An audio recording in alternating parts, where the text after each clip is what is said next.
اللہ الرحمن الرحیم۔ السلام علیکم، میرا نام ہے ساجد حسین اور ہمارے ساتھ موجود ہیں ڈاکٹر محمد علی، جو کہ مشہور و معروف اسٹرالوجر، نیمرولوجسٹ، بزنس ایڈمنسٹریشن کے پروفیسر اور علم الجبر کے ماہر بھی ہیں۔ السلام علیکم ڈاکٹر صاحب۔ وعلیکم السلام جی۔ ڈاکٹر صاحب کیسے ہیں آپ؟ الحمدللہ جی، آپ ٹھیک ہیں؟ شکر الحمدللہ۔ ناظرین، آج ہم ڈاکٹر صاحب کے پاس حاضر ہوئے ہیں بہت سارے اہم ٹاپکس ہیں ہم پہ بات کرنے کے لیے۔ سیاست میں گہما گہمی ہے، شہر اقتدار میں بہت ساری خبریں چل رہی ہیں، ان کے بارے میں ڈاکٹر صاحب سے ہم ریڈنگز لیں گے۔ ڈاکٹر صاحب، کیا عمران خان صاحب کو بنی گالہ میں شفٹ کیا جا رہا ہے؟ کیونکہ آج دوپہر میں اسلام آباد کا تقریباً تمام میڈیا بنی گالہ میں موجود تھا اور عمران خان صاحب کی ایک جھلک دیکھنے کو بےتاب تھا۔ سب کا یہ کہنا تھا کہ عمران خان صاحب کو شفٹ کیا جا رہا ہے بنی گالہ میں۔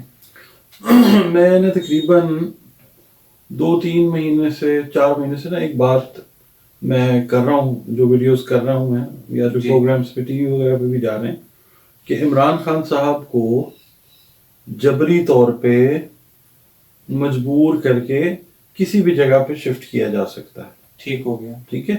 عمران خان صاحب کسی ڈیل کا حصہ نہیں بنیں گے۔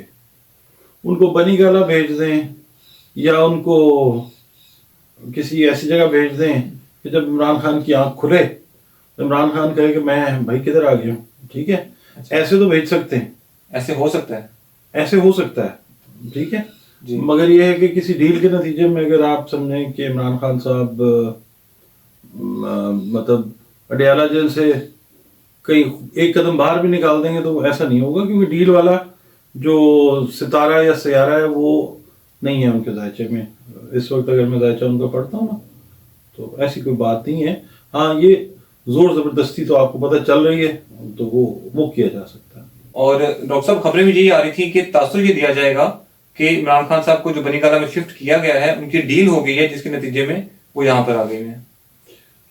میں آپ کو بھی بتا رہا ہوں کہ ان کی جو پولیٹیکل جو آنر ہے، جی، ویسے بھی جو لوگ ان کی عزت کرتے ہیں، پیار کرتے ہیں، اس کو سٹیک پہ لگانے کے لیے دیکھیں کیا کیا ان کے ساتھ نہیں کیا جا رہا۔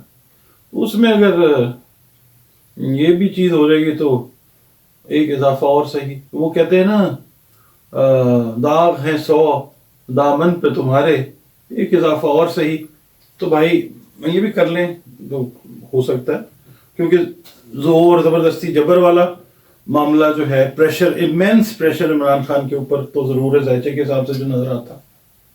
ٹھیک ہو گیا۔ ڈاکٹر صاحب، عمران خان صاحب نے اپنے پاس جو کارڈز ہیں وہ بڑے چھپا کے رکھے ہوئے ہیں، آہستہ آہستہ کچھ دنوں کے بعد وہ ایک ایک کر کے کارڈ شو کرتے ہیں۔ آج خبر یہ آئی ہے کہ عمران خان صاحب IMF کو ایک لیٹر لکھنے جا رہے ہیں، جس میں وہ ان سے ڈیمانڈ کریں گے کہ آپ پاکستان میں جو الیکشنز ہوئے ہیں ان کا آڈٹ آپ اپنی کنڈیشن میں رکھیں جب آپ پاکستان کو پیکج دیں گے۔ تو آپ کیا سمجھتے ہیں کہ عمران خان صاحب کو یا PTI کو اس چیز کا فائدہ ہوگا، اور کیا ایسا پاسبل ہے کہ وہ لیٹر لکھ دیں؟ عمران خان صاحب کا جو ہے نا لارڈ آف کمیونیکیشن پلانٹس میں جب دیکھتے ہیں مرکری، جی، وہ بائی برتھ بہت اچھا ہے۔ یہ میں نے بہت ساری ویڈیوز میں ہمیشہ بتایا آپ کو۔ جی بالکل۔ ان کی جو پلانٹری پوزیشن ہے، لکھ سکتے ہیں، کیوں نہیں لکھ سکتے؟ انہوں نے اکانومسٹ کو بھی تو لکھا نا، جی تو دیکھ لیں کہ پھر کیا بھونچال آیا۔ ایسے ہی ہے۔ تو اسی طرح سے عمران خان صاحب کی جو ہیلپ ہے نا وہ باہر کے ممالک سے بہت زیادہ ہوگی، کیونکہ عمران خان صاحب کا جو 9واں گھر ہے، 9th ہاؤس جو ڈیوائن ہیلپ کا گھر ہے، جی، وہ بہت اچھی پوزیشن میں ہے اس وقت، تو بڑے عرصے سے چلا آ رہا ہے۔ آپ سمجھ لیں 4-5 مہینے سے یہ بہت اچھی پوزیشن میں بن گیا ہوگا۔ تو یہ ہے کہ وہ لکھیں یا نہ لکھیں، آئے گا تو صحیح، مگر کوشش ضرور کی جائے گی کہ عمران خان صاحب کو روکا جائے۔ ٹھیک ہو گیا۔ اور اگر وہ کامیاب ہو جاتے ہیں لیٹر لکھنے میں، تو کیا آپ سمجھتے ہیں کہ اداروں کے درمیان اور عمران خان صاحب کے درمیان جو خلیج تھی وہ کم ہونے کے بجائے مزید بڑھ جائے؟ نہیں، اداروں کے آپس میں ٹکراؤ کا بہت زیادہ چانسز ہے۔ ریزن اس کا یہ ہے کہ جو پلانٹ مارس ہے نا، جی، پلانٹ مارس، جوپیٹر جو ہیں، جوپیٹر عدلیہ سے ریلیٹ کرتا ہے، مارس جو ہے وہ پاور سے ریلیٹ کرتا ہے، اور زحل جو ہے وہ عوام سے بھی اور قانون سے بھی ریلیٹ کرتا ہے۔ جی، تو یہ پلانٹس جو ہیں پاکستان کے ذائچے کے اندر اس وقت ایک دوسرے کو مخالفت کی نظر سے دیکھ رہے ہیں، ٹھیک ہے، کوئی اچھی پوزیشن میں نہیں ہے، تو ود ان دا انسٹیٹیوشنز بھی خرابی ہو سکتی ہے۔ عمران خان کے ساتھ تو آلریڈی چل ہی رہا ہے۔ ٹھیک ہو گیا۔ ڈاکٹر صاحب انٹرنیشنل اسٹیبلشمنٹ پاکستان میں الیکشنز کو کس طرح سے دیکھ رہی ہے؟ کیا آپ سمجھتے ہیں کہ وہ اس موجودہ گورنمنٹ جو کہ جس کا قیام ہونے جا رہا ہے اس کے ساتھ کام کرنے کے لیے تیار ہوں گے؟ انٹرنیشنل پلیئرز جو ہیں نا جی وہ پاکستان میں کبھی بھی استحکام نہیں چاہتے ٹھیک ہو کہ گیا، پاکستان مستحکم ہو کے چلے، کیونکہ پاکستان دیکھیں ایک ایٹمی ملک ہے. بالکل ایسے ہی ہے. وہ چاہتے ہیں کہ دست نگر رہے پاکستان ان کا، اور پاکستان جو ہے نا وہ اپنے پیروں پہ کھڑا نہ ہو سکے. تو وہ ہمیشہ ایسی ہی گورنمنٹس کے ساتھ چلتے آئے ہیں جی جی کہ جنہوں نے پاکستان کو سٹیبلائز آج تک نہیں ہونے دیا. اس کا ریزن یہ ہے کہ پاکستان کا ذائچہ اگر ہم دیکھتے ہیں تو جو ویسٹ والی سائڈ ہے، سیٹن جو ہے، Satan is the lord of west also, عوام کا پلانٹ تو ہے نا.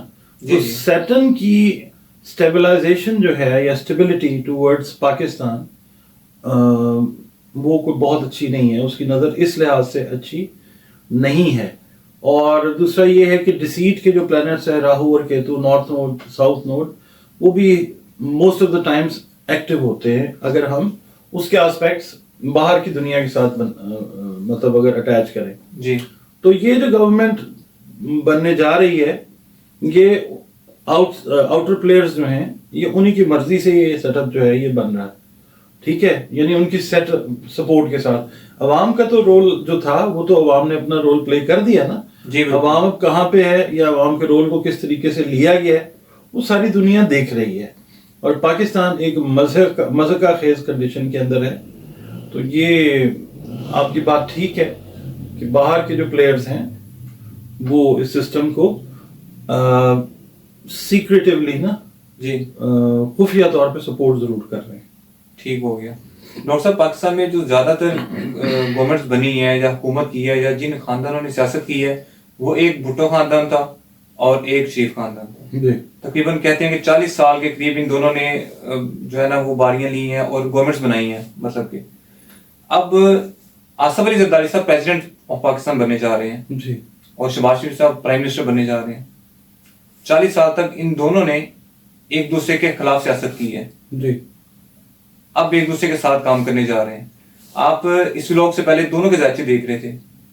آپ کو کیا نظر آتا ہے ان کے ذائچے میں کہ کیا ان کا جو ریلیشن ہے، ورکنگ ریلیشن، یہ آگے چلتا ہوا نظر آتا ہے آپ کو یا پھر راستے میں کہ کہیں یہ ڈگمگا جائیں گے؟ دیکھیں جی، یہ اپنے اپنے مفادات کے محافظ ہیں. ٹھیک ہے، اس کے لیے کیونکہ پولیٹیشنز ہیں. بالکل. اور پاکستان کی پولیٹکس ہمیشہ، میں ایک بات کہتا ہوں کہ دنیا کی پولیٹکس ایک علیحدہ ہی پولیٹکس ہے. ٹھیک ہے، کمپرومائزز سے بھری داستانیں ہیں پاکستان کی پولیٹکس کے اندر. اور یہ اب سے نہیں ہے، یہ جب سے آلموسٹ پاکستان بنا ہے یہ تب سے ہی ہے. تو یہ لوگ اب آ گئے ہیں. پہلے بھی آپ کو پتا ہے کہ محترم زرداری صاحب جو ہیں 2008 میں بھی صدر تھے پاکستان کے. اور اس وقت پاکستان نے ایک طویل عرصے کی لوڈ شیڈنگ کا جو تھا دورانیہ وہ بھی دیکھا اور بھی بڑا کچھ دیکھا پاکستان نے. تو اس وقت بھی یہ لوگ موجود تھے، شریف برادران بھی. تو اس وقت کیا ہو گیا، پاکستان کون سا مطلب سونا اگلنا شروع ہو گیا، یا جو اگل بھی رہا تھا تو وہ آج سونا کدھر ہے. ٹھیک ہے، یہ سارا کچھ جو ہے یہ ویسے ہی چلے گا اور تھوڑا عرصے چلے گا. اب یہ پاکستان جو ہے کروٹ لے چکا ہوا ہے.